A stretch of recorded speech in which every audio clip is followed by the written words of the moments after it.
Classes में आप सभी का स्वागत है। पीके क्लासेस में आप सभी का स्वागत है। ये एक मोस्ट इम्पोर्टेंट क्लास होने वाली है सुपर टेट के लिए। जल्दी से लाइव ज्वाइन हो जाइए, जल्दी से लाइव ज्वाइन हो जाइए। ये क्लास सुपर टेट के लिए मोस्ट इम्पोर्टेंट क्लास होने वाली है। जल्दी से लाइव ज्वाइन हो जाइए। यहाँ पर हम क्या पढ़ेंगे, सुपर टेट का एक पेपर पढ़ेंगे, 10 मार्क्स का आता है जो। तो किसके बारे में पढ़ेंगे हम यहाँ पर? सुपर टेट का पेपर पढ़ेंगे, बाल मनोविज्ञान। क्या पढ़ेंगे हम? सुपर टेट का एक पेपर आता है बाल मनोविज्ञान, 10 मार्क्स का। तो उसकी एक फर्स्ट क्लास है। बाल मनोविज्ञान पेपर की ये फर्स्ट क्लास है। किसकी क्लास है? बाल मनोविज्ञान की ये एक फर्स्ट क्लास है सुपर टेट की। तो स्टार्ट करते हैं आज से बाल मनोविज्ञान। बाल मनोविज्ञान कितने मार्क्स का आता है सुपर टेट में? बाल मनोविज्ञान 10 मार्क्स का आता है। कितने मार्क्स का आता है बाल मनोविज्ञान? 10 मार्क्स का आता है। जल्दी से लाइव ज्वाइन हो जाइए, लाइव को शेयर कीजिए, जल्दी से लाइव ज्वाइन हो जाइए।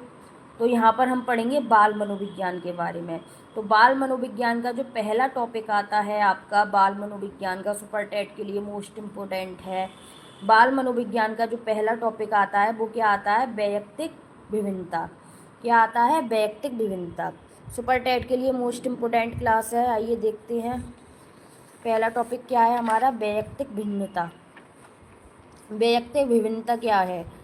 तो पहला टॉपिक क्या है हमारा? वैयक्तिक विभिन्नता। तो देखिए वैयक्तिक विभिन्नता, सबसे पहले क्या क्वेश्चन बनता है? वैयक्तिक विभिन्नता शब्द का प्रयोग सबसे पहले किसने किया?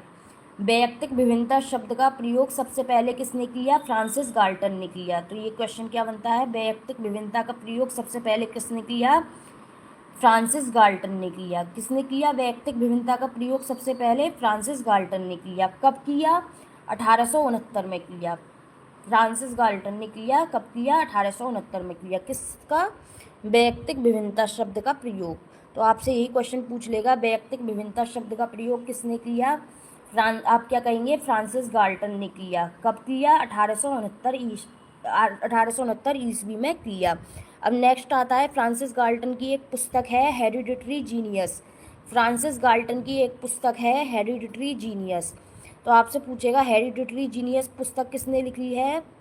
हेरिडिटरी जीनियस पुस्तक किसने लिखी है? तो आप क्या बोलेंगे? फ्रांसिस गाल्टन ने लिखी है। हेरिडिटरी जीनियस पुस्तक किसने लिखी है?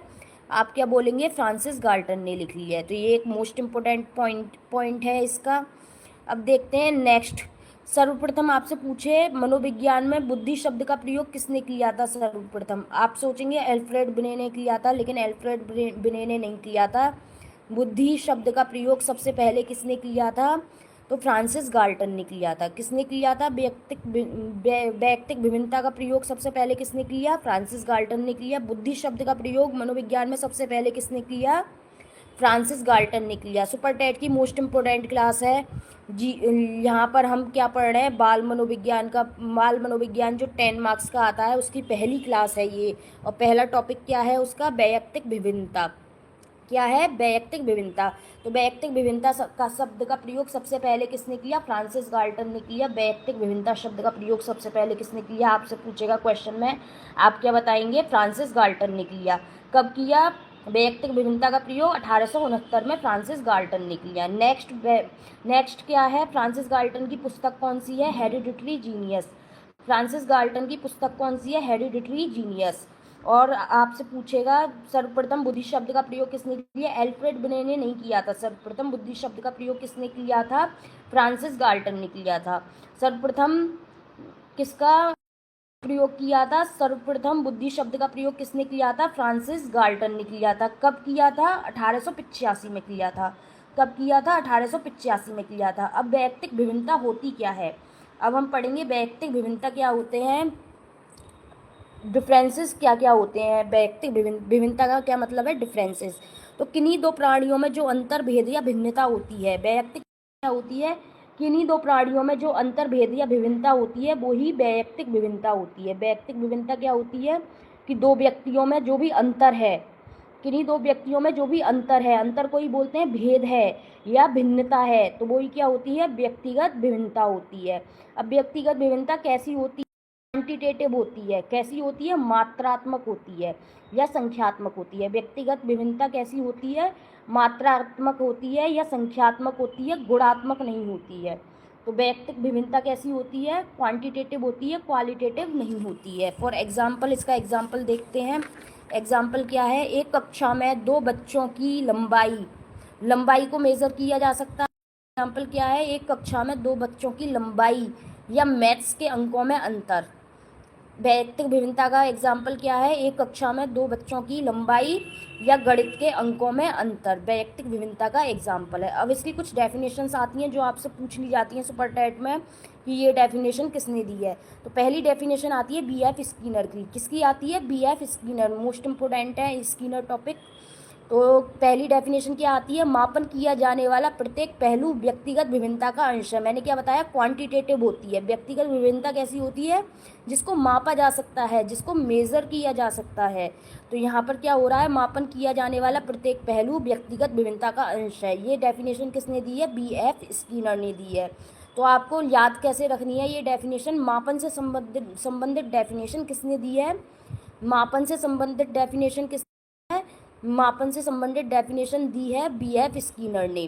और डेफिनेशन क्या है, मापन किया जाने वाला प्रत्येक पहलू व्यक्तिगत विभिन्नता का अंश है। मापन किया जाने वाला प्रत्येक पहलू किसका अंश है, व्यक्तिगत विभिन्नता का अंश है। तो ये हो जाएगी डेफिनेशन BF स्किनर की। किसकी डेफिनेशन है ये, BF स्किनर की। नेक्स्ट डेफिनेशन दी है टायलर ने। मोस्ट इम्पोर्टेंट डेफिनेशन है। कौन सी डेफिनेशन है, मोस्ट इम्पोर्टेंट डेफिनेशन है। शारीरिक रूप, रंग, आकार, रुचि और उपलब्धि की भिन्नता।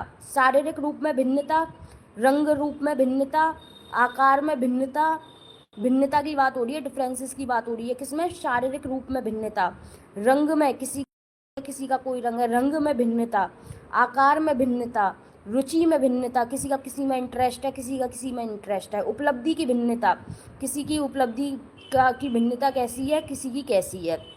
मतलब कि कोई अच्छे से सक्सेसफुल हो पाता है, उपलब्धि प्राप्त कर लेता है, कोई नहीं प्राप्त कर पाता है। तो इसे याद रखेंगे। शारीरिक व मानसिक भिन्नता से संबंधित डेफिनेशन किसने दी है, शारीरिक व मानसिक भिन्नता से संबंधित डेफिनेशन किसने दी है, टाइलर ने दी है।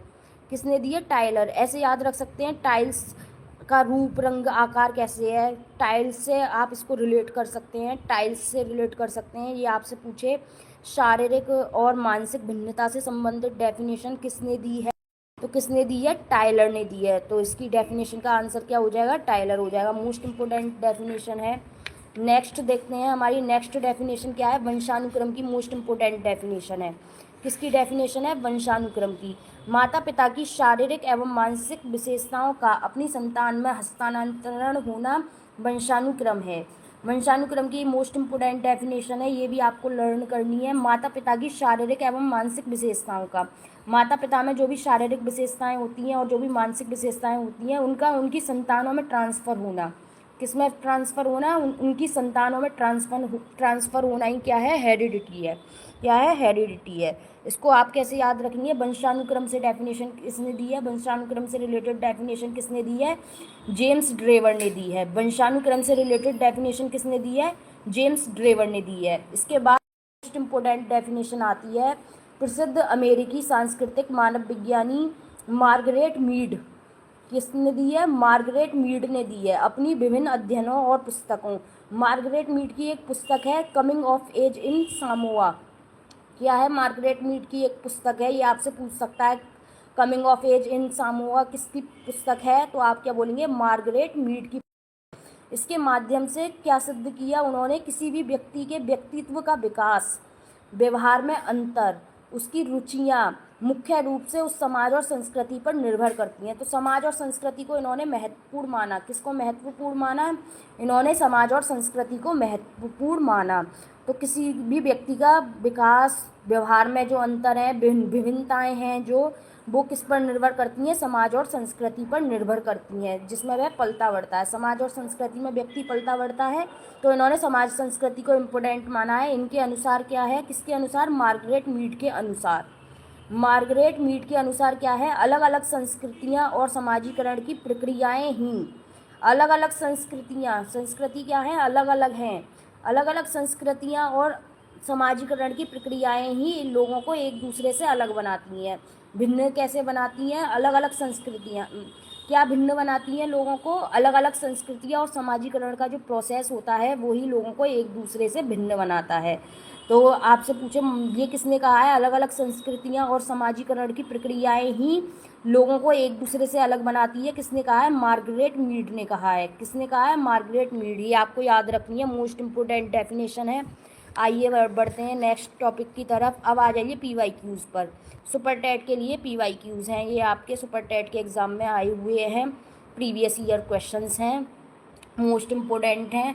तो पहला क्वेश्चन क्या है आपका? मार्गरेट मीड के अनुसार वैयक्तिक भिन्नताओं के लिए सर्वाधिक महत्वपूर्ण कारक क्या है?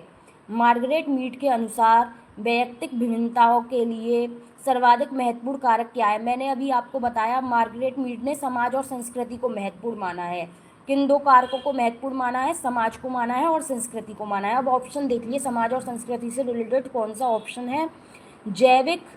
जैविक कारक को माना है? नहीं, जैविक कारक को नहीं माना। मनोवैज्ञानिक कारक को माना है? मनोवैज्ञानिक को नहीं माना। सजातीय कारक को माना है मार्गरेट मीड ने? नहीं, सजातीय कारक को भी नहीं माना है। सांस्कृतिक, मैंने क्या बताया? समाज और संस्कृति को इम्पोर्टेंट माना है मार्गरेट मीड ने। मोस्ट इम्पोर्टेंट आपकी सुपर टेट की और बाल मनोविज्ञान जो 10 मार्क्स का आता है उसकी पहली क्लास है। अगर आपने नहीं देखी है तो अभी लाइव जुड़ जाइए, ये आपके समझ में आने लगेगा।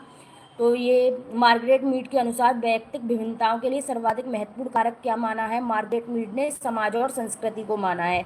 तो यहाँ पर ऑप्शन दिखाई दे रहा है आपको सांस्कृतिक, तो इसका राइट आंसर क्या हो जाएगा? डी वाला इसका राइट आंसर हो जाएगा। हेरिडिटरी जीनियस नामक पुस्तक किसके द्वारा लिखी है? मैंने आपको स्टार्टिंग में ही बताया था कि गाल्टन ने लिखी है। किसने लिखी है? हेरिडिटरी जीनियस नामक पुस्तक किसकी है? गाल्टन की है। तो ऑप्शन में आपको गाल्टन दिखाई दे रहा है। कैटल है? कैटल की नहीं है। गाल्टन की है?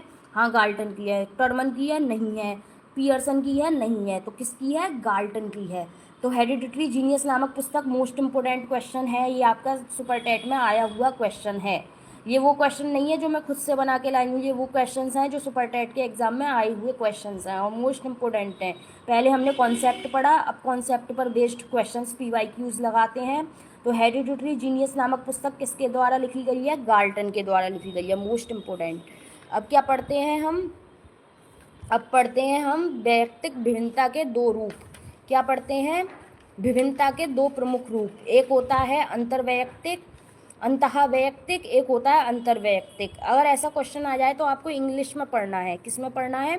इंग्लिश में पढ़ना है, आपको हिंदी नहीं देखनी है वरना आप कंफ्यूज हो जाएंगे। जैसे इंट्रापर्सनल और इंटरपर्सनल मैंने आपको बताया था, बुद्धि के बारे में हमने CDP में पढ़ा था। इंट्रापर्सनल और इंटरपर्सनल पढ़ा था, वही कॉन्सेप्ट यहाँ पर लगेगा। इंटर दूसरों के बारे में, इंटर क्या है? दूसरों के बारे में, और इंट्रा क्या है? अपने खुद के बारे में। तो इंट्रा क्या है? एक ही व्यक्ति के अपने अंदर के गुणों के बारे में जो अंतर किया जाता है, एक ही व्यक्ति के अपने अंदर के गुणों में जो अंतर किया जाता है वो क्या है? इंट्रा है। और इंटर क्या है? दो अलग अलग व्यक्तियों के बीच की भिन्नता जो है, दो अलग अलग व्यक्तियों के बीच की जो भिन्नता है वो क्या है? वो है इंटर। समझ में आया? इंट्रा और इंटर में, इंट्रा खुद के ही गुणों के अंतर हो रहा है, खुद के ही गुणों में अंतर हो रहा है, और इंटर में क्या है? इंटर में दो अलग अलग व्यक्तियों के बीच में भिन्नता हो रही है। तो समझ में आया? अब एग्जाम्पल देख लेते हैं। इंट्रा का क्या है? एक बालक पढ़ाई में होशियार है। एक बालक क्या है? पढ़ाई में होशियार है, इंटेलिजेंट है, लेकिन खेल में उसका कोई इंटरेस्ट नहीं है। इसका मतलब क्या है? उसको पढ़ने के अलावा कोई स्किल नहीं आता है। समझ रहे हो? तो उसके ही गुण के, उसके खुद के गुण के बारे में यहाँ पर भिन्नता देखी जा रही है। किसके बारे में भिन्नता देखी जा रही है? उसके खुद के गुण के बारे में भिन्नता देखी जा रही है। तो इंट्रा का एग्जाम्पल ये हो गया। अब देखते हैं इंटर का एग्जाम्पल क्या है। इंटर में क्या है? दो व्यक्तियों के बीच की भिन्नता के बारे में बात हो रही है। दो व्यक्तियों के बीच की भिन्नता के बारे में हो रही है। इंटर में क्या बात हो रही है? राम को गणित पढ़ना बहुत पसंद है। राम को गणित पढ़ना बहुत पसंद है, लेकिन श्याम की रुचि संगीत में है। ये इंटर का एग्जाम्पल है। किसका एग्जाम्पल है? इंटर का एग्जाम्पल है। राम को गणित पढ़ना बहुत पसंद है, लेकिन श्याम की रुचि किस में है? संगीत में है। तो यहाँ पर दो व्यक्तियों के बीच की भिन्नता के बारे में बात हो रही है। किसकी बात हो रही है? दो व्यक्तियों के बीच की भिन्नता के बारे में बात हो रही है। तो ये हो गई इंटर। इंट्रा में एक ही बालक के बारे में बात हो रही है जो पढ़ाई में तो होशियार है लेकिन खेल में इंटरेस्ट नहीं है उसे। तो ये क्या हो गई, इंट्रा हो गई। तो आई होप इंटर और इंट्रा आपको अच्छे से क्लियर हुआ होगा। अब देखते हैं नेक्स्ट टॉपिक क्या है, विभिन्नता के 3 प्रमुख क्षेत्र। भिन्नता के कितने प्रमुख क्षेत्र हैं, विभिन्नता के 3 प्रमुख क्षेत्र हैं। यहाँ पर पढ़ेंगे हम वैयक्तिक विभिन्नता के कितने प्रमुख क्षेत्र हैं, 3 प्रमुख क्षेत्र हैं वैयक्तिक विभिन्नता के। पहला है संज्ञानात्मक भावात्मक, दूसरा क्रियात्मक, ये आप पढ़ चुके हैं संज्ञानात्मक भावात्मक क्रियात्मक। लेकिन इसमें क्या है, विभिन्नता के बारे में बात हो रही है, विभिन्नता डिफरेंसेस के बारे में बात हो रही है। तो विभिन्नता के 3 प्रमुख क्या हैं, क्षेत्र हैं। पहला है संज्ञानात्मक, दूसरा है भावात्मक, तीसरा है क्रियात्मक। संज्ञानात्मक किससे रिलेटेड होता है, मस्तिष्क से रिलेटेड होता है। भावात्मक किससे रिलेटेड होता है, भावनाओं से रिलेटेड होता है। क्रियात्मक किससे रिलेटेड होता है, शारीरिक क्षमता से रिलेटेड होता है। अब पढ़ते हैं मस्तिष्क के बारे में। संज्ञानात्मक किससे, बुद्धि से रिलेटेड होता है, चिंतन से रिलेटेड होता है। संज्ञानात्मक विकास आपने पढ़ा तो होगा, उसमें साइकोलॉजी में पढ़ा होगा, बीएड में पढ़ा होगा, टेट में पढ़ा होगा, सीटेट में पढ़ा होगा। तो संज्ञानात्मक क्या है, बुद्धि से रिलेटेड होता है, चिंतन से रिलेटेड होता है, शैक्षिक उपलब्धि से रिलेटेड होता है। संज्ञानात्मक मस्तिष्क से रिलेटेड होता है। मस्तिष्क के अंतर्गत क्या क्या आ जाता है, संज्ञानात्मक में बुद्धि आ जाती है, संज्ञानात्मक के अंदर मस्तिष्क से रिलेटेड होती है बुद्धि। चिंतन भी हम मस्तिष्क से करते हैं, चिंतन आ जाता है संज्ञानात्मक के अंदर। शैक्षिक उपलब्धि आ जाती है, परफॉर्मेंस आ जाता है आपका, शैक्षिक उपलब्धि, एजुकेशनल परफॉर्मेंस आ जाता है, उपलब्धि आ जाती है, अचीवमेंट। अब देखते हैं भावात्मक में क्या क्या आ जाते हैं, भावनाओं से रिलेटेड होता है। भावात्मक किससे रिलेटेड होता है, भावनाओं से रिलेटेड होता है। तो भावात्मक में क्या क्या आ जाते हैं, रुचि आ जाती है, इंटरेस्ट, संवेग आ जाते हैं, मूल्य आ जाते हैं और अभिप्रेरणा आ जाती है। भावात्मक में क्या क्या आता है, रुचि आती है, संवेग आता है, मूल्य आता है, अभिप्रेरणा आती है। ठीक है। अब देखते हैं नेक्स्ट क्या है, क्रियात्मक। क्रियात्मक में शारीरिक क्षमता से रिलेटेड होता है। क्रियात्मक किससे रिलेटेड होता है, क्रियात्मक शारीरिक क्षमता से रिलेटेड होता है। इसमें शारीरिक सहन शक्ति आ जाती है। जैसे मजदूर गर्मियों में काम करते हैं तो किसी में गर्मी सहन करने की ज़्यादा शक्ति होती है, किसी में कम शक्ति होती है, मतलब शारीरिक सहन शक्ति। और दूसरा क्या होता है, मांसपेशीय शक्ति। दूसरा क्या होता है, मांसपेशीय शक्ति। अब देखते हैं संज्ञानात्मक के तत्व क्या क्या होते हैं। संज्ञानात्मक के अंतर्गत क्या क्या आता है, संज्ञानात्मक के अंतर्गत तत्व क्या क्या आते हैं, बुद्धि आती है संज्ञानात्मक के अंदर। संज्ञानात्मक में क्या आता है, मस्तिष्क से रिलेटेड आते हैं, बुद्धि आता है, चिंतन आता है संज्ञानात्मक में, सृजनात्मकता क्रिएटिविटी आती है संज्ञानात्मक में, शैक्षिक उपलब्धि आती है संज्ञानात्मक में। और भावात्मक में क्या क्या तत्व आते हैं, रुचि आती है भावात्मक में, इंटरेस्ट, दृष्टिकोण आता है, संवेग आते हैं भावात्मक में, अभिप्रेरणा आती है भावात्मक में और जीवन मूल्य आते हैं भावात्मक में। ठीक है। आइए देखते हैं नेक्स्ट क्या है हमारा टॉपिक। नेक्स्ट हम पढ़ेंगे क्रियात्मक के बारे में। क्रियात्मक में क्या क्या तत्व आते हैं, क्रियात्मक में शारीरिक सहन शक्ति आती है, मैंने अभी आपको बताया। क्रियात्मक में क्या आती है, शारीरिक सहन शक्ति आती है और मांसपेशीय शक्ति आती है। जैसे मैंने मजदूर का एग्जाम्पल दिया, कोई में ज़्यादा सहन शक्ति होती है गर्मी की, किसी में कम सहन शक्ति होती है गर्मी सहन करने की। मजदूर तो गर्मी में काम करते हैं, धूप में काम करते हैं, किसी में धूप सहन करने की ज़्यादा शक्ति होती है, किसी में कम शक्ति होती है। फॉर एग्ज़ाम्पल, एक चित्रकार की क्रियात्मक शक्ति, एक चित्रकार की जो है क्रियात्मक शक्ति एक धावक से बिल्कुल भिन्न होती है। यहाँ पे हम विभिन्नता के बारे में बात कर रहे हैं, तो एक चित्रकार की जो क्रियात्मक शक्ति होती है वो एक दौड़ने वाले से बिल्कुल अलग होती है, डिफरेंस होता है। तो यहाँ पर हमने क्रियात्मक रूप से क्या डिफरेंस होता है बच्चों में ये डिस्कस किया। आइए देखते हैं हमारा नेक्स्ट टॉपिक क्या है, व्यक्तिगत विभिन्नता के प्रकार क्या क्या होते हैं। मोस्ट इम्पोर्टेंट टॉपिक है सुपर टेट के लिए। व्यक्तिगत विभिन्नता के प्रकार क्या क्या होते हैं, शारीरिक स्तर के आधार पर भिन्नता। किस स्तर पर भिन्नता, शारीरिक स्तर के आधार पर भिन्नता, यानी कि आनुवांशिकता से रिलेटेड भिन्नता। किसी का आँखों का रंग कोई होता है, किसी की आँखों का रंग कोई होता है, कोई हाइट में ज़्यादा होता है, कोई हाइट में कम होता है। आनुवांशिकता से जो भी आते हैं वो शारीरिक स्तर के आधार पर भिन्नता होती है। एक आती है बुद्धि स्तर के आधार पर भिन्नता, आईक्यू लेवल के आधार पर भिन्नता। किसी का 100 आईक्यू लेवल है, किसी का भिन्न है, 120 है, डिफरेंट है, किसी का 140 है, 140 प्रतिभाशाली में आ जाते हैं। तो बुद्धि स्तर के आधार पर भिन्नता होती है। संवेगात्मक भिन्नता क्या होती है, किसी को क्रोध जल्दी आ जाता है, किसी को क्रोध देर में आता है, किसी को किसी डर लगता है, भिन्नता होती है। किसी को किसी चीज़ से डर लगता है, किसी को किसी से प्रेम और लगाव होता है, और किसी व्यक्ति को किसी से प्रेम और लगाव होता है। उल्लास क्या होता है? खुशी होती है। उल्लास क्या होता है? खुशी होती है। तो किसी को किसी काम में खुशी मिलती है, किसी को किसी काम में खुशी मिलती है, तो वो संवेगात्मक विभिन्नता के अंतर्गत आता है। कोई कभी दुखी होता है, कोई कभी दुखी होता है, ये किसके अंतर्गत आता है? विभिन्नता के अंतर्गत आता है। नेक्स्ट कौन सी विभिन्नता होती है? विचारों में विभिन्नता। किसी के विचार कुछ होते हैं, किसी टॉपिक को लेकर किसी के विचार कुछ होते हैं, तो विचारों में विभिन्नता होती है। किसी को मोबाइल सैमसंग का पसंद होता है, किसी को ओप्पो का पसंद होता है, किसी को वीवो का फ़ोन पसंद होता है, तो सबके विचार भिन्न भिन्न होते हैं, तो ये विचारों में विभिन्नता होती है। फॉर एग्जाम्पल, गवर्नमेंट में किसी के विचार राहुल गांधी के प्रति अलग होते हैं। कोई अच्छा नेता मानता है, कोई बुरा नेता मानता है, ठीक है। तो किसी के राहुल गांधी के प्रति अलग विचार होंगे, किसी के नरेंद्र मोदी के प्रति अलग विचार होंगे, तो वो विचारों में भिन्नता होती है। क्या होती है? विचारों में भिन्नता होती है। तो किसी के राहुल गांधी के प्रति पॉजिटिव विचार होंगे, किसी के नेगेटिव विचार होंगे, किसी के नरेंद्र मोदी के प्रति पॉजिटिव विचार होंगे, किसी के नेगेटिव विचार होंगे। नेक्स्ट विभिन्नता क्या होती है? विशिष्ट योग्यताओं के आधार पर भिन्नता। किसके आधार पर भिन्नता? विशिष्ट योग्यताओं के आधार पर भिन्नता। किसी में रुचि के आधार पर भिन्नता होती है, किसी में अभिरुचि के आधार पर भिन्नता होती है, किसी में अभिवृत्ति के आधार पर भिन्नता होती है। तो ये आपको याद रखना है। नेक्स्ट आपको क्या याद रखना है? पॉइंट 1, सामान्य श्रेणी का कितने प्रतिशत होता है? परसेंटेज याद रखना है। सामान्य श्रेणी, व्यक्तिगत विभिन्नता में सामान्य श्रेणी के कितने % लोग होते हैं? व्यक्तिगत विभिन्नता में सामान्य श्रेणी के 50% लोग होते हैं। वीडियो को लाइक कर देना, अच्छी लग रही हो तो आपको क्लास। चैनल को सब्सक्राइब कर लीजिएगा। अब नेक्स्ट देखते हैं व्यक्तिगत विभिन्नता को प्रभावित करने वाले कारक। व्यक्तिगत विभिन्नता को कौन कौन से कारक प्रभावित करते हैं? पहला कारक है वंशानुक्रम, यानी कि आनुवांशिकता, हेरिडिटी। कैसे प्रभावित करती है? इस हेरिडिटी के 3 नियम आते हैं। कितने नियम आते हैं? हेरिडिटी के 3 नियम आते हैं। पहला आता है समानता का नियम, दूसरा आता है भिन्नता का नियम, तीसरा आता है प्रत्यागमन का नियम। तो पहला आता है समानता का नियम। समानता के नियम क्या होता है? माता पिता के बच्चे उन्हीं के समान होते हैं। समानता का नियम क्या कहता है? कि माता पिता के बच्चे उन्हीं के समान होते हैं, ये होता है समानता का नियम। दूसरा आता है भिन्नता का नियम। भिन्नता का नियम क्या कहता है? माता पिता के बच्चे थोड़े डिफरेंट होते हैं माता पिता से।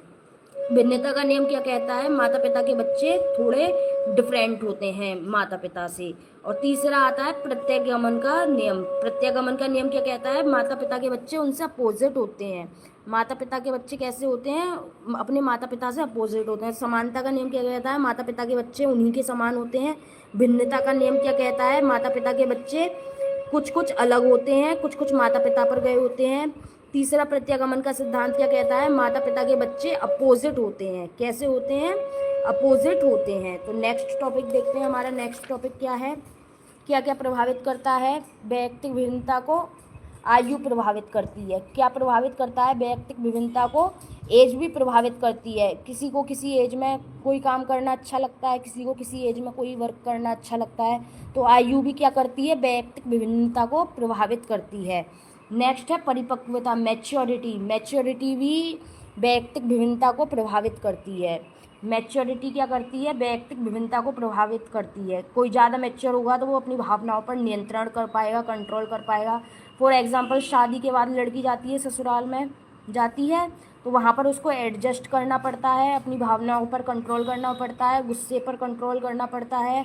तो वो मैच्योर हो जाती है लड़की। क्या हो जाती है? तो मैच्योरिटी भी क्या करती है? वैयक्तिक विभिन्नता को प्रभावित करती है। नेक्स्ट, शिक्षा एवं आर्थिक दिशा।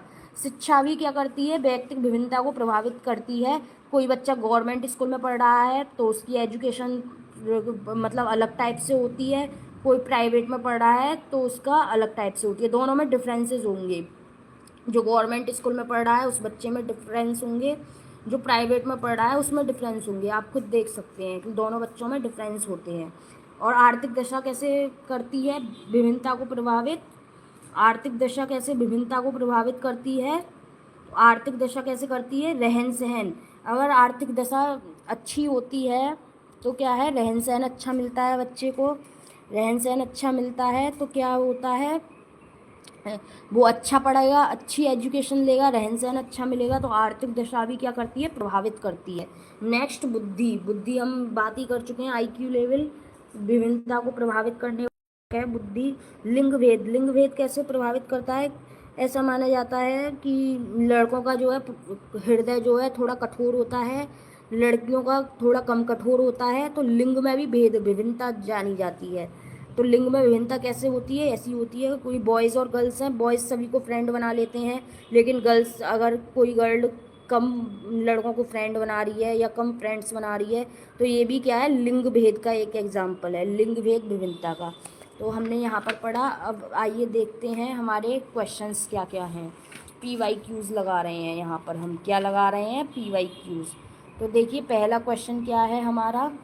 पहला क्वेश्चन है, व्यक्तिगत शिक्षार्थी एक दूसरे से किस में भिन्न होते हैं? व्यक्तिगत शिक्षार्थी एक दूसरे से किस में भिन्न होते हैं? फॉर एग्जाम्पल है, विकास की दर में भिन्न होते हैं, विकास के क्रम में भिन्न होते हैं, विकास की सामान्य क्षमता में भिन्न होते हैं, या वृद्धि एवं विकास के सिद्धांतों में भिन्न होते हैं। तो व्यक्तिगत शिक्षार्थी एक दूसरे से कैसे भिन्न होते हैं? देखो, विकास क्रम सभी का समान होता है, विकास क्रम सभी का समान होता है, विकास की सामान्य क्षमता भी सभी की समान होती है। समान होती है क्या? विकास की सामान्य क्षमता, ये भी आंसर नहीं होगा, भिन्न की पूछा है। विकास की सामान्य क्षमता भी मतलब क्षमता भी, विकास जो है, विकास का क्रम इक्वल होता है, सबका सेम होता है, लेकिन विकास की दर, यहाँ पे ऑप्शन आपको दिखाई दे रहा होगा। थर्ड ऑप्शन क्या है? विकास की सामान्य क्षमता। फोर्थ ऑप्शन क्या है? वृद्धि एवं विकास के सिद्धांतों। तो क्या बच्चे एक दूसरे से किस में भिन्न होते हैं? बच्चों की जो विकास की दर है वो भिन्न होती है, ना तो विकास क्रम भिन्न होता है, ना विकास की सामान्य क्षमता भिन्न होती है, ना ही वृद्धि एवं विकास के सिद्धांत भिन्न होते हैं। सभी के लिए सेम होते हैं, लेकिन विकास की जो दर होती है, जो रेट होता है विकास का, रेट ऑफ डेवलपमेंट, जो विकास की जो दर होती है वो सभी की डिफरेंट होती है। किसी का विकास कभी होता है, किसी का कभी होता है। कोई जल्दी एज में बोलना शुरू कर देता है, कोई लेट बोलना शुरू करता है, कोई जल्दी कुछ काम सीख लेता है, कोई लेट सीखता है। तो विकास की दर सबकी भिन्न भिन्न होती है। तो किसकी क्या होती है? विकास की दर सबकी भिन्न भिन्न होती है। तो व्यक्तिगत शिक्षार्थी एक दूसरे से कैसे भिन्न होते हैं? विकास की दर में भिन्न होते हैं। तो इसका राइट आंसर क्या हो जाएगा? ए इस क्वेश्चन का राइट आंसर हो जाएगा। आइए देखते हैं नेक्स्ट क्वेश्चन क्या है। एक कक्षा में वैयक्तिक भिन्नता में के क्षेत्र हो सकते हैं। एक क्लास है, उसमें क्या क्या विभिन्नताएं हो सकती हैं? रुचियों की भिन्नताएं हो सकती हैं, सीखने की विभिन्नताएं हो सकती हैं, चरित्र की विभिन्नताएं हो सकती हैं, ये सभी की विभिन्नताएं हो सकती हैं। तो एक क्लास में क्या है? वैयक्तिक विभिन्नता के क्या क्या क्षेत्र हो सकते हैं?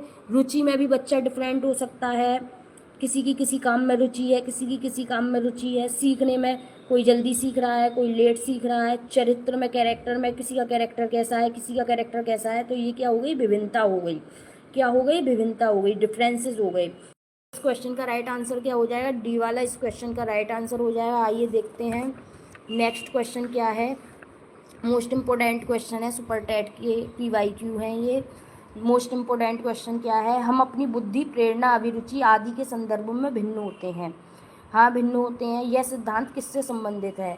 हम अपनी बुद्धि, प्रेरणा, अभिरुचि आदि के संदर्भ में भिन्न होते हैं। बिल्कुल भिन्न होते हैं। किसी की बुद्धि अलग होती है, किसी के पास संगीतमयी बुद्धि होती है, किसी के पास प्राकृतिक बुद्धि होती है।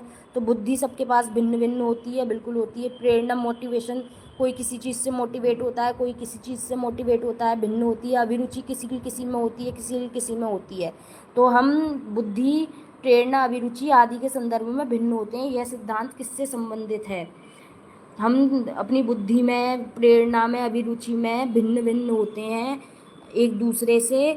तो यह किस सिद्धांत से संबंधित है? वैयक्तिक भिन्नता से संबंधित है, बुद्धि के सिद्धांतों से संबंधित है, वंशानुक्रम से संबंधित है, या पर्यावरण से संबंधित है। तो इसका राइट आंसर क्या हो जाएगा? वैयक्तिक भिन्नता से संबंधित है। हम बुद्धि, प्रेरणा, अभिरुचि इन सभी में भिन्न होते हैं। यह सिद्धांत किससे संबंधित है? वैयक्तिक भिन्नता से संबंधित है। किससे संबंधित है? वैयक्तिक भिन्नता से संबंधित है। भिन्न होते हैं, बुद्धि वगैरह भिन्न की बात हो रही है, डिफरेंस की बात हो रही है यहाँ पर। बुद्धि में भी डिफरेंस है, प्रेरणा में भी डिफरेंस है, अभिरुचि में भी डिफरेंस है। तो वो कौन सा सिद्धांत हो गया? डिफरेंसेस का सिद्धांत हो गया, वैयक्तिक भिन्नता का सिद्धांत हो गया। कौन सा सिद्धांत हो गया? वैयक्तिक भिन्नता का सिद्धांत हो गया। तो ए इस क्वेश्चन का राइट आंसर हो जाएगा। ये बहुत ही मोस्ट इंपॉर्टेंट क्लास थी सुपर टेट के लिए। आपका एक पेपर आता है बाल मनोविज्ञान 10 मार्क्स का, जिसकी हमने पहली क्लास आज स्टार्ट करा दी है। आपको पता नहीं है बाल मनोविज्ञान के अंदर आपको क्या क्या पढ़ना है। अगर आप बिगिनर हैं, सुपर टेट की तैयारी कर रहे हैं, तो हमारी ये वीडियो आपके लिए बहुत ही हेल्पफुल रहेगी। अगर आपने लाइव नहीं देखी है तो इस वीडियो को लाइव ज़रूर देखें, आपको पता चलेगा सुपर टेट में आखिर आपको पढ़ना क्या है, क्या क्या टॉपिक्स हैं, क्या CDP से रिलेटेड है। हाँ बिल्कुल, CDP से रिलेटेड टॉपिक्स आपको देखने को मिलेंगे। तो आपने ये वीडियो नहीं देखी हो तो हमारी वीडियो को लाइव में जाकर देख सकते हैं। हमारा चैनल है PK क्लासेस, इस चैनल को सब्सक्राइब कर लीजिए, वीडियो को लाइक कर लीजिए। डेली आपकी क्लास चलेगी सुपर टेट की और मोस्ट इम्पोर्टेंट क्लास होगी। तो चैनल सब्सक्राइब नहीं किया है, खो जाएगा फिर चैनल, आप सब्सक्राइब कर लीजिए और इस वीडियो को ज़रूर देखिएगा। मोस्ट इम्पोर्टेंट है, मोस्ट इम्पोर्टेंट है ये वीडियो आपके लिए, सुपर टेट के लिए। तो thank you so much for joining us. ये क्लास यहीं पर समाप्त होती है, मिलते हैं नेक्स्ट क्लास में। यहाँ पर हमने क्या पढ़ा, आज हमने पढ़ा वैयक्तिक विभिन्नताएं। ये किसका है, बाल मनोविज्ञान का टॉपिक था। वैयक्तिक विभिन्नताएं कि डिफरेंसेस क्या क्या होते हैं, बुद्धि के आधार पर डिफरेंसेस होते हैं बच्चों में, अभिरुचियों के आधार पर डिफरेंसेस होते हैं, प्रेरणा के आधार पर डिफरेंसेस होते हैं। वैयक्तिक विभिन्नता वाला टॉपिक आज फिनिश कर दिया है। तो आपने अगर ये वीडियो नहीं देखी हो, लाइव में जाकर इस वीडियो को देख सकते हैं। हमारी वीडियो को लाइक कर दीजिए, इस क्लास को शेयर कर दीजिए, चैनल को सब्सक्राइब कर लीजिए। Thank you so much for joining us. मिलते हैं नेक्स्ट वीडियो में सुपर टेट की में नेक्स्ट टॉपिक के साथ। Thank you so much.